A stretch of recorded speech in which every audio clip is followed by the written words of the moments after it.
As the state funeral for the country's fourth Bahamian-born Governor General Sir Clifford Darling approaches, we continue to highlight some of the contributions he's made to nation building. Tonight, we take a look at the National Insurance Board, where Sir Clifford is being hailed posthumously as a visionary leader.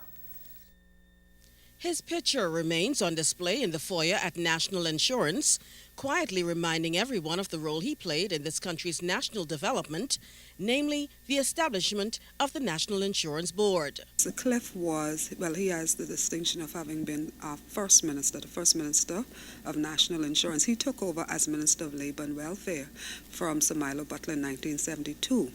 It was under Sir Clifford's portfolio that the National Insurance Act was signed into law in December of 1972. It was under his portfolio that the Act and regulations were enacted and the National Insurance Program became operational.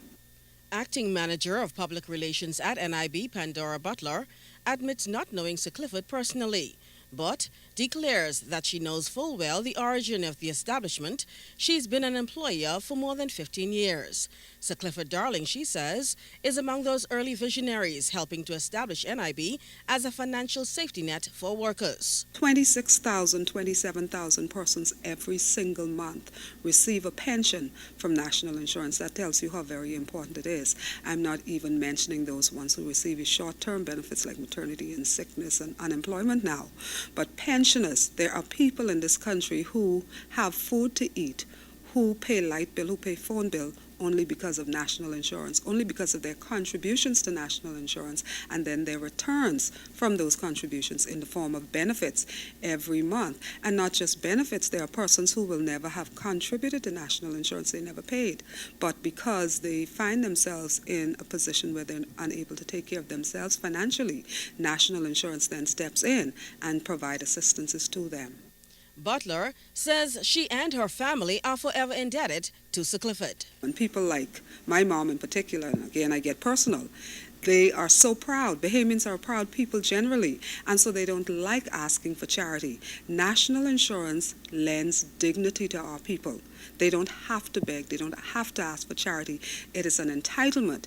In 1996, the government renamed the National Insurance Board the Clifford Darling Complex in honor of a man who has contributed so much to national development.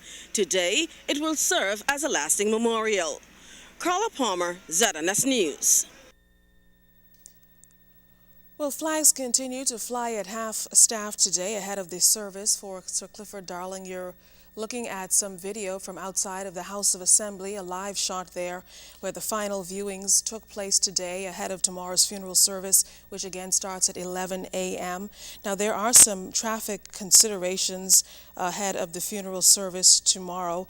We can tell you that when the service is completed, Sir Clifford's body will be taken in procession west on Shirley Street to Princess Street, west on Princess Street to Duke Street, and west on Duke Street to Cumberland Street, and north on Cumberland to Marlborough Street. The procession will continue along west on Marlborough Street to West Bay Street, and west along West Bay Street to Nassau Street, traveling in a southern direction into the Western Cemetery, where his body will be interred. The public is advised that several road closures will be in place to accommodate the procession. Of course, police officers will be in place to guide that process.